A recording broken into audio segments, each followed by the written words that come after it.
사도신경으로 우리의 신앙을 살아계신 하나님께 고백 드리시겠습니다. 전능하사 천지를 만드신 하나님 아버지를 내가 믿사오며 그 외아들 우리 주 예수 그리스도를 믿사오니 이는 성령으로 잉태하사 동정녀 마리아에게 나시고 본디오 빌라도에게 고난을 받으사 십자가에 못 박혀 죽으시고 장사한 지 사흘 만에 죽은 자 가운데서 다시 살아나시며 하늘에 오르사 전능하신 하나님 우편에 앉아 계시다가 저리로서 산자와 죽은 자를 심판하러 오시리라. 성령을 믿사오며 거룩한 공회와 성도가 서로 교통하는 것과 죄를 사하여 주시는 것과 몸이 다시 사는 것과 영원히 사는 것을 믿사옵나이다. 아멘. 우리 찬송가 196장 성령의 은사를 하나님께 찬양 올려드리겠습니다. 찬송가 196장 하나님께 찬양 드립니다.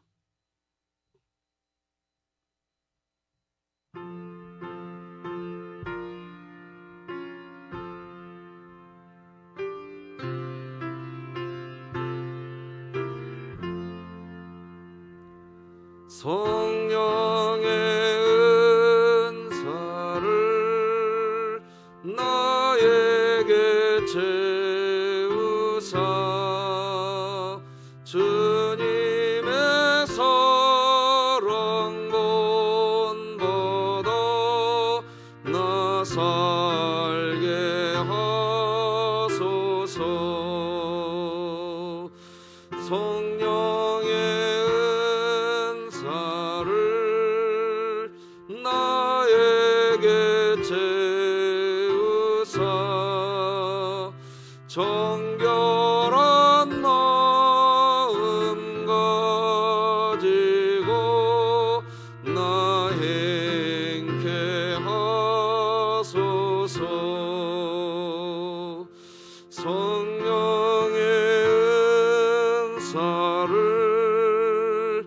나에게 채우사 더러운 세상 탐욕을 다 태워주소서. 성령의 은사를 나에게 채우사 영원한 주님 나라에 나 살게 하소서.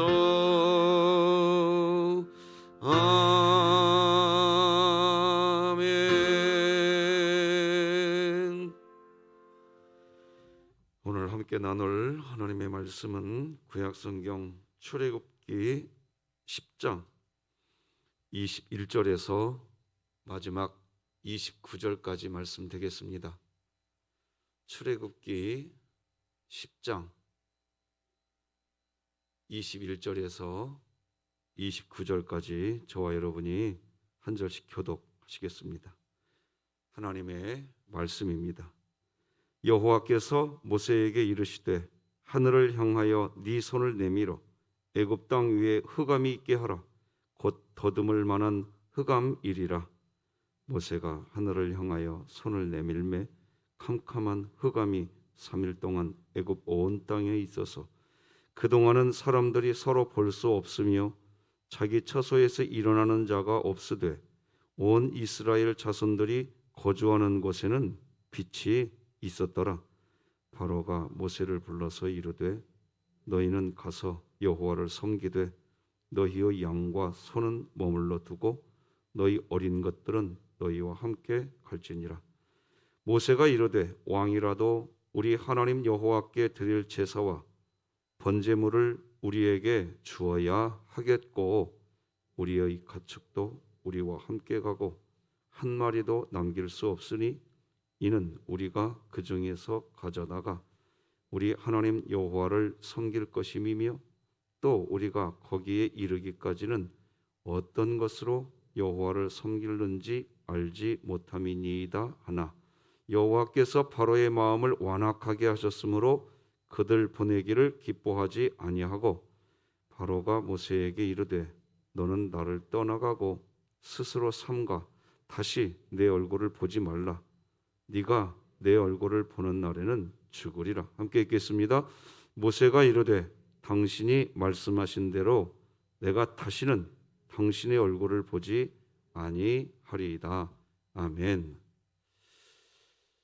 간밤에 잘 주무셨습니까? 네, 이제 날씨가 좀 더워져 가는 것 같습니다. 계절의 변화가 있을 때 우리 새벽에 성도들 건강을 잘 관리하셔서 내 몸은 나 혼자만의 몸이 아니라 하나님의 몸이라는 걸 기억하시고 여러분 정말 건강하시길 바랍니다. 자, 오늘도 같이 선포하십시다. 시작. 하나님의 말씀이 나를 신방하게 하라. 이 또한 지나가리라. 시편 말씀 시작. 내 영혼아 네가 어찌하여 낙심하며 어찌하여 내 속에서 불안해하는가. 너는 하나님께 소망을 두라. 그가 나타나 도우심으로 말미암아 내가 여전히 찬송하리로다. 아멘. 참 읽을수록 좋으네요, 이 말씀. 자, 오늘도 3분 기도 사역 통해서 하나님과 호흡하는 우리 교회가 되기를 소망합니다. 오늘은 내가 나를 힘들게 한다. 내가 나를 힘들게 한다. 이런 제목으로 하나님 말씀 나누겠습니다. 우리가 이번 한 주간 동안 애굽 나라에 임하는 10가지 재앙에 대한 말씀을 이번 한 주간 계속 나눴는데 이번 한 주간 함께 말씀을 나눈 우리 성도님들은 이제 분명히 아시게 된 게 한 가지 있으실 것입니다. 10가지 재앙을 하나님께서 애굽에 지금 내리고 계시지만 하나님은 계속해서 애굽의 바로 왕을 사랑하고 계셨고 재앙을 내리시지만 하나님은 여전히 마음이 아파하고 계셨습니다. 그게 하나님의 본뜻이 아닙니다. 재앙을 내리는 게 하나님의 본뜻이 아니기 때문입니다. 부모님이 자녀에게 회초리를 들고 때로는 매질을 하시지만 아이들 종아리에 회초리 자국이 남을 때마다 부모님의 마음에도 상처가 남습니다. 하나님은 애굽 왕 바로가 계속해서 완악한 마음을 가지고 있기에 10가지 재앙을 내리시고는 계시지만 재앙을 내리실 때마다 하나님은 반복적으로 하신 말씀이 있었습니다. 내가 자식을 잘못 키웠다. 자기 탓을 하십니다. 하나님 자신에게 책임을 전가시키십니다. 내가 잘못 키운 탓이다. 여러분, 자녀가 삐뚤어진 길을 갈 때 자식을 사랑하는 부모는 자기 자신이 자식을 잘못 키웠다고 그렇게 말하면서 자기 자신을 자책합니다. 하나님 자신이 재앙을 내리시면서 돌이키지 않는 애굽 왕 바로를 향하여 하나님 자신이 애굽 왕 바로의 마음을 그렇게 완악하게 했다고 성경에서 계속 표현합니다. 오늘 본문 27절에서도 하나님이 동일한 이야기 또 하십니다. 여호와께서 바로의 마음을 완악하게 하셨다. 내가 내 자식 잘못 키워놨다. 그 얘기를 계속하십니다. 하나님의 이런 마음, 책임을 애굽 왕 바로에게 넘기지 않고 끝까지 품어주시려고 하는 이런 하나님의 마음, 이런 하나님의 마음은 애굽에 내려진 10번째 재앙 이후에도 똑같습니다. 출애굽기 11장 10절에 보면요, 모세와 아론이 이 모든 기적을 바로 앞에 행하였으나 여호와께서 바로의 마음을 완악하게 하셨으므로, 하나님이 잘못 키우셨잖아, 이 말입니다. 하나님 자신이 그렇게 기록하고 계십니다. 내가 자식 잘못 키웠다. 10가지 재앙이 끝날 때까지 하나님이 이 얘기하십니다. 이스라엘 백성을 가나안 땅으로 이끌어내시기 위해서 하나님이 하시는 일이시지만 애굽 나라에 재앙이 내려지는 그 자체를 하나님은 전혀 기뻐하시지를 않으십니다. 비록 이방 나라 사람들이 고통을 받고 그들이 죽어가지만 하나님의 사랑은 그들에게도 여전하기 때문입니다. 바로 여기서 우리 알아야 됩니다. 하나님의 마음이 그렇게 악한 바로 왕 아닙니까? 너무나 악한 왕이잖아요. 그런데도 하나님이 아버지의 마음을 갖고 있다니까요. 여러분, 살아가시다 보면 저렇게 악한 사람이 있을까? 정말 인정이 안 되는 사람을 만나게 될 때가 있지요. 그러나 하나님 마음 알면요, 우리가 어떻게 해야 될지 알게 됩니다. 하나님 앞에는 똑같은 자식입니다. 똑같은 자식들이 부모님 보는 앞에서 너 너무 나쁜 놈이야 하고 형제나 자매가, 남매가 서로 싸우고 있다면 부모는 그 자체가 괴로운 거예요. 하나님의 그런 마음을 전혀 모르는 애굽 왕 바로는, 어제 우리가 말씀을 살펴보았지만 오늘 본문에서도 애굽 왕 바로는요, 하나님의 끝없는 사랑 앞에서 여전히 참된 회개를 빙자한 자기 이미지 관리만 합니다. 신앙생활 잘한다는 이유로 자기 이미지 관리만 하면 안 된다는 얘기입니다. 이번에도 끝까지 자기 자아입니다.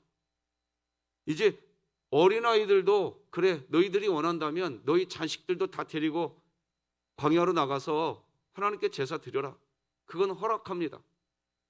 하지만 양과 소는 놔두고 가라고 이야기합니다. 너무나 중요한 대목입니다. 24절 같이 읽어봅시다. 시작. 바로가 모세를 불러서 이르되 너희는 가서 여호와를 섬기되 너희의 양과 소는 머물러 두고 너희 어린 것들은 너희와 함께 갈지니라. 여러분, 참된 회개는요, 나로부터의 무게중심을 예수님께로 돌이키는 거라고 어제 말씀드렸습니다. 참된 예배도 마찬가지입니다. 참된 예배가 내가 하나님 진흥교회 담임 목사잖아요, 이 타이틀 갖고 하나님이 제 예배 받으시는 거 아닙니다. 아니에요. 하나님이 저의 예배를 받으시는 유일한 딱 한 가지 이유는, 너가 오늘 예배 드릴 때 예수 그리스도 십자가 보혈에 대한 감사가 있냐?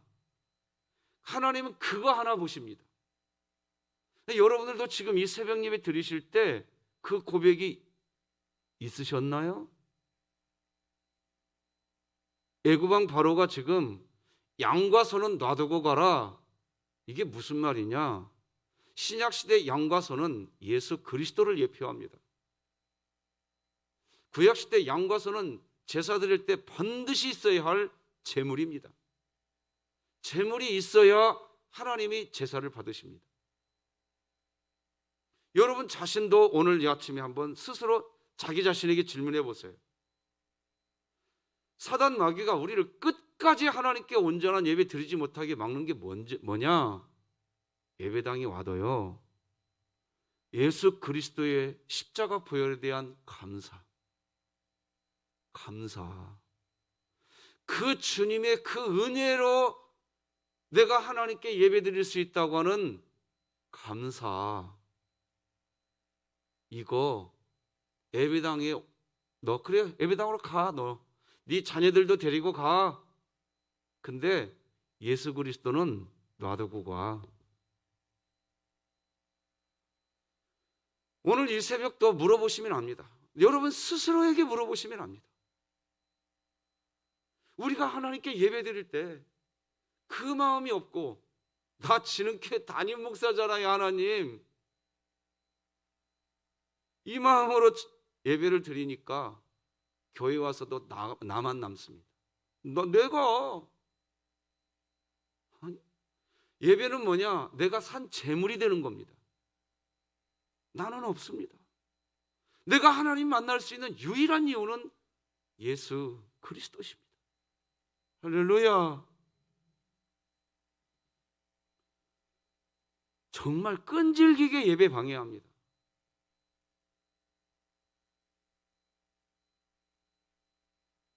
애굽 왕 바로는 지금 그렇게 이스라엘 나라의 예배를 방해하고 있는 겁니다. 양과 소를 놔두고 광야로 나가라고 하는 말을 통해 철저하게, 정말로 철저하게 하나님을 향한 예배에 가로막고 있는 겁니다. 모세는 여기에서도 단호합니다. 분명하게 말합니다. 25절 다 같이 읽겠습니다. 시작. 모세가 이르되 가축도 우리와 함께 가고 한 마리도 남길 수 없으니 이는 우리가 그 중에서 가져다가 우리 하나님 여호와를, 하나님을 섬길 수 있는 유일한 이유 예수 그리스도밖에 없는 거예요. 내 의가 아니에요. 아무것도 아니에요. 그래서 진심으로 신앙생활 하지 마시라고 그랬어요. 전심으로 하시라고 그랬어요. 신앙생활은 진심으로 하는 거 아니에요. 전심으로 하는 거예요. 전심이 뭐냐? 하나님, 나는 죄인입니다. 나는 연약합니다. 하나님의 은혜 아니면 나는 살 수가 없습니다. 이게 전심입니다. 우리는 지금 내가 나를 힘들게 한다라는 제목으로 말씀 나누고 있습니다. 실제 그래요. 자기 자신을 제일로 힘들게 하는 것은 남이 아니에요. 나예요. 예배당에 나와서조차도 왜 하나님께 온전한 예배자가 못 되는 줄 아세요? 나예요. 내 의란 말이에요. 하나님, 내가 진흙교회 담임 목사잖아요. 이런 의입니다. 여러분, 내가 나를 괴롭혀, 내가 내 예배를 방해하고 있다니까요. 그러니까 신앙생활 제대로 하려면 내 자신 내려놓지 않으면 하나님의 영광 절대로 드러나지 않아요. 다시 한번 반복하지만 교회 일 이꼴 하나님의 일, 이거 아니에요. 세상 일 이꼴 나의 일, 그거 아니라고요. 세상 일도 말이지요, 직업도 하나님과의 관계 안에서 그 일을 하면 그 일도 하나님의 일이에요. 우리 분명해지셔야 돼요. 나 교회 일 했어. 아니, 네 일 했어. 내가 나를 괴롭힌다고요. 나를. 그러니까 내 자신을 복종시키는 일, 신앙생활 하러 가, 그거는 내 자신 내려놓으러 가, 이 말이 되셔야 됩니다. 정말입니다. 이 말세의 지말에 정말입니다. 초여름 날씨가 2달이나 땡겨져서 벌써 지금 다가왔대요. 어제 30도가 넘었대요. 여러분, 마태복음 24장 5절, 6절, 7절 보면 처처에 기근이 생길 텐데 이건 재난의 시작이니라. 이제 본 게임도 시작 안 됐다는 거예요. 여러분, 이런 표현 새벽부터 드려서 미안한데요, 신앙생활 정신 똑바로 차리고 하셔야 될 때입니다. 이제는 더 이상 애굽 왕 바로처럼 모양 갖추기 한다거나 뭐 자기 이미지 그거 갖고 그럴 때가 아니에요. 이제는 정말로 하나님을 내가 전심으로 믿고 있는지, 우리 진흥교회 이 믿음 가지 않, 교회 다니는 이유가 뭐예요? 42년의 역사를 써놓은 이유가 뭐예요? 구원받기 위한 거 아니냐 이거예요. 애굽 나라에 재앙이 임하는데 애굽 왕 바로의 태도 좀 보세요. 애굽 왕 바로의 태도가 처음부터 하나님께 마음을 묶었으면 재앙도 없었어요. 첫 번째, 두 번째 정도의 재앙이 있을 때 그때만이라도 애굽 왕 바로가 자기 태도 분명했다면 이런 고통이 애굽에 임하지 않았습니다. 그런데 애굽 왕 바로는 끝까지 자기 자아입니다. 이걸 내려놓질 않아요. 조금만 각도를 달리해서 바라보면 여전히 애굽 나라도 하나님이 사랑하고 계시고, 말씀드렸잖아요. 내가 너 잘못 키웠다, 내 탓이다. 하나님의 마음이 끝까지 이게 있는데 한 번만 하나님 나 불쌍히 여겨달라고 진정으로 전심으로 나 불쌍히 여겨달라고 그렇게 한 번만 하나님께 나갔으면, 그러면 게임이 끝나는 건데 그걸 못합니다. 우리의 삶에 갖가지 어려운 일, 사건, 사고가 닥쳐옵니다. 우리 이성수 목사님도 일주일 전에 여기 서던동 동사무소에 신호등에 서 있는데 뒤에서 트럭이 와갖고 받아버렸어요. 요즘에 지금 통원 치료받고 계시고, 사역하는 교역자가 교통사고가 났습니다. 이런 일들이 있어요. 심지어 교회에 예배드리러 가다가 사고 나시는 분도 있어요. 그만큼 이 세상에는 사건 사고가 끊이지 않습니다. 고난이 끊이지 않는 곳이 이 세상이에요. 또 그걸 갖고 왜 그런 일이 났을까? 죄 때문에 벌 받은 거 아닌가? 벌 받은 것이 아니고요, 우리 삶에는 그런 사건 사고가 있는 거예요. 선한 삶을 살았다고 그 인생이 항상 평안한 거 아니고요, 악하다고 해서 그 인생이 항상 고통에 있는 거 아니에요. 우리가 욥을 알잖아요.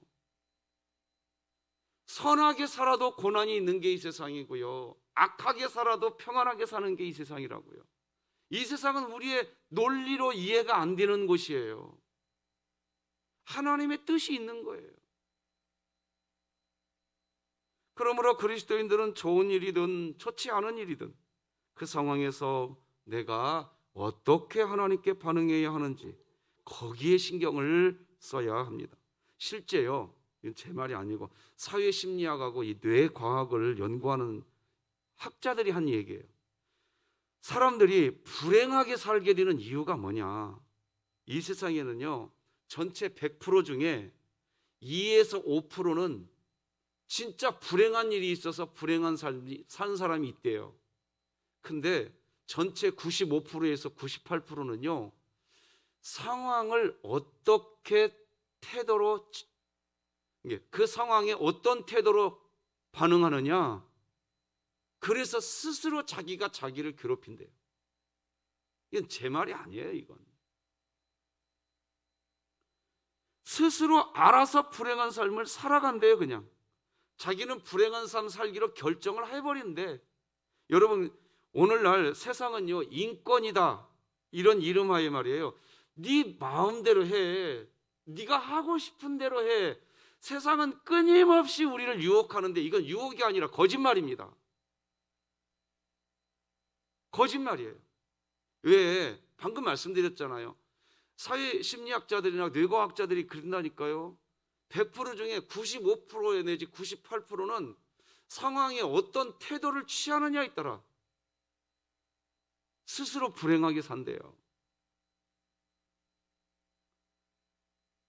자기 감정대로, 네 마음대로 해. 그게 자유야. 자유라는 명목하에 세상이 우리를 얼마나 유혹하는지 몰라. 이게 다 거짓말이에요. 그렇게 해보시라고요. 그러니까 오늘날 그렇게 해보니까 지금 뭐 다 자유래. 뭐 동성애도 자유고 뭐 다 자유래. 그러니까 자유를 누리는 것 같은데 그 얄팍한 거에 속아가지고 더 괴로워지는 거예요. 과학이 발달하면 편리해진다고 속여놨어요. 발달했어. 편리한 건 맞는 것 같아요. 근데 행복하냐 이겁니다.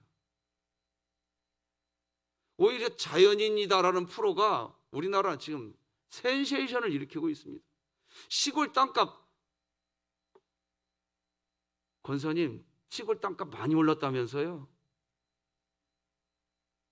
이게 무슨 조화냐 말이에요. 이게 왜 자연인이다라는 프로가 그렇게 인기가 많냐 말이에요. 살아봤다는 거예요, 과학 문명 안에서. 근데 행복하지가 않더라는 거예요. 오히려 산속으로 들어갔더니 암이 치료됐대. 이게 뭐냐고요, 이게. 사람의 삶에도 햇빛만 있으면 얼마나 좋겠습니까? 근데 그렇지 않잖아요.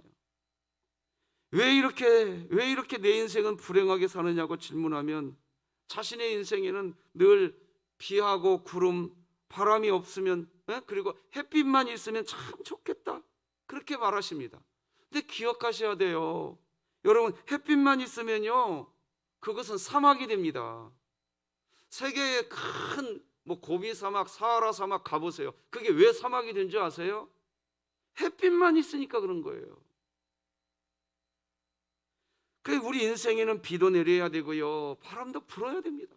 심지어 태풍도 불어와야 됩니다. 어떤 분은 이런 얘기할 때 놀라실 수도 있습니다. 목사님, 어떻게 태풍도 불어오라고 하십니까? 할 수 있겠죠. 그러나요, 바다가요, 늘 햇빛만 있고 잔잔해 보면요, 바다에 적조 현상이 일어납니다. 적조가 뭡니까? 바닷물이 빨개진다니까요. 햇빛만 있으면 식물성 플랑크톤과 같은 적조 생물이 막 대량으로 증식해 가지고요, 바닷물이 빨간색으로 변해버리 갖고 각종 어패류들과 물고기들 떼죽임을 당합니다. 어떻게 해야 그것을 치료하느냐? 태풍이 불어와야 돼요. 밑에 물과 위에 물을 뒤집어 섞어 놔버려야 돼요. 사람의 삶에도요, 햇빛만 있으면 적조 현상이 나타나게 되어 있어요. 제가 목회를 하면서 희한한 걸 하나 발견한다니까요. 왜 그분에게는 그 아픔이 떠나지를 않는가? 그런데요, 그분은 그 아픔 때문에 분명히 세상은 고통받고 사는데 그 아픔 때문에 그 집의 믿음이 쑥쑥 자라나는 거 본다니까요. 여러분들도 보실 거예요. 뭐가 복이냐, 하나님 안에서 뭐가 복이냐 판단해 보세요. 이제는 아셔야죠. 이 세상에 그거 조금 잘 되는 거 그게 아니잖아요. 왜 우리나라 옛날 어른들도 젊어서 고생은 사서도 해라, 왜 그런 말 했는지 알아야죠. 이제는, 그죠? 이제 그 정도 아니까 새벽 예배 오셨겠지만, 여러분, 욥이 그랬잖아요. 하나님은 우리를 인도해 나가실 때 우리를 단련하면서 인도해 가신다고. 그런 일들이 하나님께는 많이 있다고 욥기서 23장에서 이야기합니다. 같이 읽어봅시다. 시작. 그가 나를 단련하신 후에는 내가 손금같이 되어 나오리라. 그런즉 내게 작정하신 것을 이루실 것이라. 이런 일이 그에게 많이 있느니라. 그러므로 우리에게는 고난과 불행, 역경이 찾아오는 일이 많이 있을 겁니다. 그때마다 하나님이 보시는 것은 그런 상황에 우리가 어떤 마음으로 반응하는지. 우리가 지금 시편 42편 5절 말씀을 암송하고 있잖아요. 그게 뭐냐? 넘어가는 은혜라니까요. 우리에게는 사건, 사고, 고난, 역경, 불행이 끊임없이 또 찾아올 겁니다. 그때마다 어찌하여 내가 낙심하며 어찌하여 내가 내 속에서 불안해하는고, 너는 하나님께 소망을 둬라. 내가 오히려 하나님을 여전히 찬송하리로다 하고, 우리는 이미 6월절 넘어가는 은혜, 예수 그리스도의 은혜 받은 사람이니까 이 고난이 없어지는 것이 예수 그리스도의 은혜가 아니라 이 고난을 넘어가는 게 예수 그리스도께서 우리에게 주시는 복인 줄 믿으십시다. 당연히 사람들은 그렇게 살아가게 되어요. 아프게 될 겁니다. 어렵고 힘든 일, 불행한 일 찾아오게 될 때 울컥하게 되고, 사람이니까 감정이 또 요동치게 되지요. 그것조차도, 그런 반응조차도 하지 않아야 한다는 그런 말 하고 있는 게 아니에요. 나를 불행하게 만들고요, 나를 어떤 고난으로 몰아가는 그런 사람이 있을 때 그 사람에게 막 반항하고 싶은 마음, 그 마음까지도 없어야 한다는 게 아니에요. 그런 감정을 느끼는 것은요, 아무리 신앙생활 잘하는 그리스도인이라 할지라도 요동치게 돼 있어요. 막아낼 수 없어요. 그런 감정 어떻게 막아냅니까? 문제는요, 그런 상황을 다 따라서 합시다. 그런 상황을 묵상하지 말아라. 분노를 계속 묵상하고 품지 말라는 얘기예요. 음란한 생각도 할 수밖에 없는 게 우리 인생이에요. 그런데 그것을 묵상하면서 살면 안 되는 거예요. 그래서 마틴 루터는 이렇게 이야기합니다. 새가 머리 위를 지나가는 것은 막을 수는 없다. 그러나 머리 위에 집을 짓는 것은 막을 수 있다. 나쁜 생각이란 마치 머리 위를 지나가는 새와 같아서 막아낼 도리가 없다. 그러나 그 나쁜 생각이 머리 한가운데 자리를 틀고 들어앉지 못하도록 막을 힘은 누구에게나 있다. 주기도문을 보면 우리가 이렇게 기도하잖아요. 다만 악에서 구하시옵소서. 이게 무슨 말이냐? 나쁜 생각이 우리 마음에 찾아올 수는 있다니까요. 그런데 그 나쁜 생각, 그 악 속으로 쏙 들어가가지고 그 나쁜 생각을 하루 종일 묵상하고 살아. 이게 다만 악에서 구하시옵소서. 이건 뭐냐? 내가 그 속에 들어가서 그 나쁜 생각, 그 악한 생각, 그 속에서 악한 생각을 묵상하면서 살지 않게 건져달라는 거예요. 분노가 있어요. 어떻게 사람이 화를 내지 않고 살 수 있겠습니까? 그러나 그 분노, 화를 계속 묵상하지 말란 말입니다. 심지어 어떤 분은 막 1년 전에 있었던 것, 1년 전에 목사님 그랬잖아요. 아이고 성도님, 5년 전에 성도님 그랬잖아. 과거까지 다 들춰내가지고 남편이 아내에게, 아내가 남편에게, 당신 나 결혼할 때 나 뭐 해줬어? 반지 하나라도 해줬어? 가지고 자기의 지금의 이 분노를 정당화시키려고 합니다. 자기가 자기를 괴롭히는 거예요. 그 반지 하나 못 받았어도 10년, 20년, 30년 함께 살아온 그 인생은 뭐냐 말이에요. 그러면. 힘들고 어려웠지만 곁에 있어줬잖아. 고통스러웠지만 함께 해줬잖아요. 우리나라 참 불행한 나라예요. 조사해 보니까 특히 여성들에게 많더만요. 지금 남편하고 다시 결혼하겠습니까? 내가 죽었어요. 내가 골비였어요. 그런 데잖아요. 여러분, 자기 인생 스스로 괴롭히고 산다. 우리 안에 하나님 와 계시니까 내 남편 좀 부족해도, 내 아내 좀 부족해도 내 안에 하나님 계시니까. 할렐루야. 도대체 바로는 왜 이렇게까지 했을까요? 자기의 신하들도 도대체 왕이시여 어느 때까지 이렇게 하려고 합니까? 어느 때까지 왕의 감정 싸움만 하실 겁니까? 이스라엘 백성들 보내서 그들이 하나님 섬기라고 하세요. 애굽 나라가 초토화되고 있어요. 뭐하고 계십니까? 신하들조차 그래요. 우리 같이 읽어봅시다. 10장 7절 시작. 바로의 신하들이 그에게 말하되 어느 때까지 이 사람이 우리의 함정이 되리이까? 그 사람들을 보내요. 그들의 하나님 여호와를 섬기게 하소서. 왕은 아직도 애굽이 망한 줄을 알지 못하시나이까? 왜 신하들이 이렇게까지 할까요? 애굽 왕 바로가 끝까지 자기 차와의 고집, 자신의 분노만 묵상하고 있는 거예요. 자기만 정의로운 거예요. 애굽 나라가 초토화되어 버렸기 때문에 신하들이 이렇게까지 이야기하는데, 그런데 오늘 본문에서도 애굽 왕 바로는 여전합니다. 하나도 변하지 않았어요. 바로 자신의 왕, 바로 왕 자기 자신을 힘들게 하고 있고 자기 나라 백성들을 괴롭히고 있는 겁니다. 여전히 자신의 생각만 옳다고 합니다. 다시 한 번 더 24절 읽겠습니다. 시작. 바로가 모세를 불러서 이르되 너희는 가서 여호와를 섬기되 너희의 양과 소는 머물러 두고 너희 어린 것들은 너희와 함께 갈지니라. 여호와를 섬기라고 하면서 양과 소는 놔두고 가라고 합니다. 앞에서 말씀드린 것처럼 참된 자기 자신의 회개는 없고 끝까지 자기 이미지입니다. 가정에서의 자기 이미지, 직장에서의 자기 이미지, 사회에서의 자기 이미지, 나 이미지에, 교회에서의 내 이미지. 다른 사람들이 나를 뭐라고 생각하겠어? 아니 뭐라고 생각을 하든 말든 내가 하나님 앞에서 정직하게 반응하는 것을 더 중요하게 여기시길 바랍니다. 교회 왜 와놓으세요? 아이고 내가 그때 그래서 교회 사람들이 나를 뭐라고 하기. 아니 그게 아니죠. 내가 구원받는 게 문제죠. 물속에 빠져서 죽어가면서 아이고 지푸라기라도 잡아야지요. 자신은 최선을 다하고 있다고 하는 모양 갖추기만 애굽 왕 바로는 하고 있어요.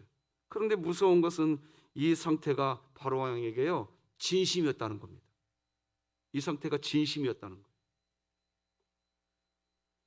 우리는 이제 이 부분에서 알아야 돼요. 진심의 마음이 두터우면요 따뜻한 마음을 가질 수 있으나 전심으로 나가지 못하게 막는 가장 합리적인 감정이 진심이라는 것입니다. 베드로가요 예수님께 그렇게 네가 나를 부인하게 될 거라는 그런 말을 들었을 때 베드로가 진심이 아니라 전심으로 예수님께 이렇게 이야기했었어야 돼요. 주님, 제가 주님을 부인하게 될 거라고 이야기하시니까 사실 지금 제 마음은 진심입니다. 주님을 부인하지 않을 겁니다. 내 마음은 진심이에요. 그런데 내 마음에 전심이 없을 수 있겠군요. 주님, 전심이 뭐냐? 나는 죄인이거든요. 나는 연약한 존재거든요. 주님이 만약에 제가 그렇게 하게 될 거라고 예언해 주셨으니 주님 앞에 내가 진심이 아니라 전심으로 엎드립니다. 나는 못합니다. 내 의지는 분명히 지금은 진심으로 주님 부인하지 않을 거지만 하나님, 나는 못하오니, 예수님, 나는 못하오니 주님이 나 좀 도와주셔서, 할렐루야. 주님이 내 모습이 그런 모습이 있다고 하면 주님이 나 붙잡아 주셔서, 주님이 나에게 은혜 주셔서 내가 주님 부인하지 않게 하여 주십시오. 이래야 되는데 아니라 끝까지 자기 진심이었어요. 여러분, 진심이 말입니다, 하나님께 나가지 못하게 가로막는 가장 합리적인 감정이라는 거 아셔야 돼요. 아셔야 돼요. 진심이었대요. 아니, 하나님은 우리의 진심, 우리는 원죄를 가진 죄인이라니까요. 그러니까 우리가 가진 진심은 언제 깨질지 모르는 거예요. 우리는 약한 존재인 거예요. 전심으로 신앙생활 하시기 바랍니다. 나 진심으로, 아니 그거 아니라. 말씀 맺겠습니다. 사람은 분노와 음란과 같은 죄의 감정을 막을 수 없습니다. 그런데 그 죄의 감정을 묵상하면 죄의 감정이 눈덩이처럼 불어나게 된다는 것을 기억해야 합니다. 분노하는 게 잘못된 게 아니라 그 분노를 점점 키우는 게 문제입니다. 그리스도인이 할 일이 아닙니다. 하나님은 그것을 하지 말라고 하시는 것입니다. 그래서 하나님은 분을 품을 수밖에 없지만 그 분을 가지고 밤을 새우지 말라고 하십니다. 에베소서 4장 26절 이 말씀만 같이 읽어볼까요? 시작. 분을 내어도 죄를 짓지 말며 해가 지도록 분을 품지 말고. 아멘. 그러나 원죄를 가진 인간이 죄를 묵상하지 않는다는 결단과 실제적인 행동을 하기에는 쉽지 않은 고통을 감당해내야 합니다. 하지만 사람이 발명한 약품 중에 진통제라는 약이 아주 좋은 약이지만 고통을 느끼지 못하는 것처럼 나쁜 일도 없습니다. 그리스도인은 진지하게 고통을 감당해야 할 때가 있습니다. 하나님은 고통이라는 것을 진노의 도구로만 사용하시지 않습니다. 때로는 선물이기도 합니다. 악을 품지 않으려고, 죄를 묵상하지 않으려고 스스로 아파하면서 괴로워하면서도 해가 지도록 분을 품지 않기 위한 고통을 받는 일, 어찌 보면 그 모습이 가장 순전하고 전심으로 하나님을 찾는 참 그리스도인의 모습인 것입니다. 그런 모습이 우리에게 있어야 됩니다. 더 이상 내가 나를 힘들게 하는 인생이 아니라 나를 자유하게 하는 진리로 사는 그리스도인으로 사시기를 축복합니다.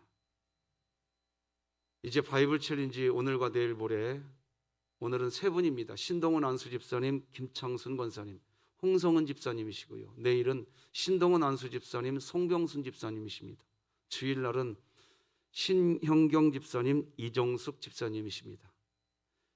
한 분 한 분 너무 귀한 분들이지요. 하나님 말씀 필사하실 때 하나님의 은혜가 있기를 바랍니다.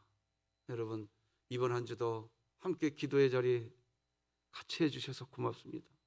이 악한 시절 꼭 하나님 안에서 사시기 바랍니다. 기도하십시다. 하나님 아버지, 감사합니다. 이 고통이 끊이지 않는 이 세상 살아가고 있지만 내가 나를 힘들게 하고 있지는 않는지, 인권이라는 이름으로, 내 자유라는 이름으로 내 감정대로, 내 마음대로 살아가라고 세상은 부추깁니다. 그러나 다 거짓말입니다. 그렇게 살면 자유를 누릴 수 있는지는 모르겠지만 행복하지가 않습니다. 하나님이 원하시는 것은 진짜 행복한 자유인 줄 믿습니다. 하나님, 우리가 이 땅의 삶을 살아갈 때 내 자아, 오늘도 나는 없습니다. 내 안에 예수 그리스도만 있습니다. 나의 왕이 되어 주시옵소서. 나의 주권자가 되어 주시옵소서. 나의 통치자가 되어 주시옵소서.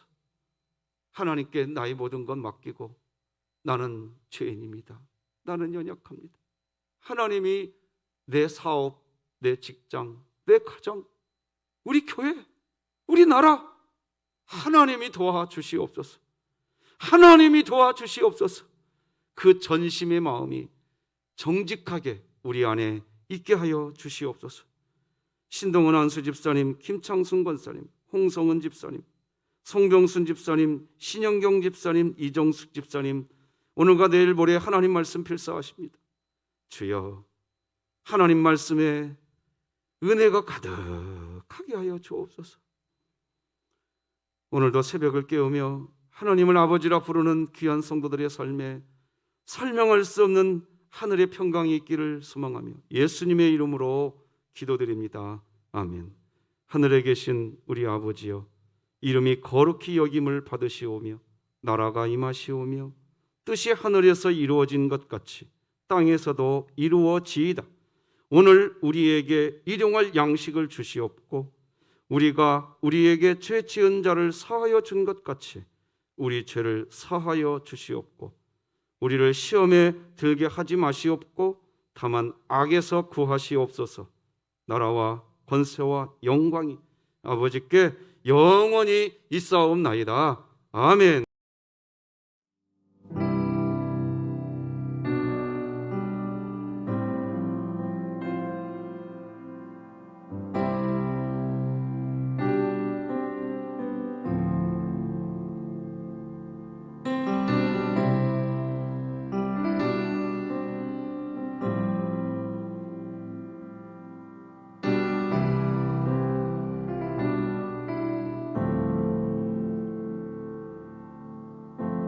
내 안에 가장 귀한 것 예수를 알미라.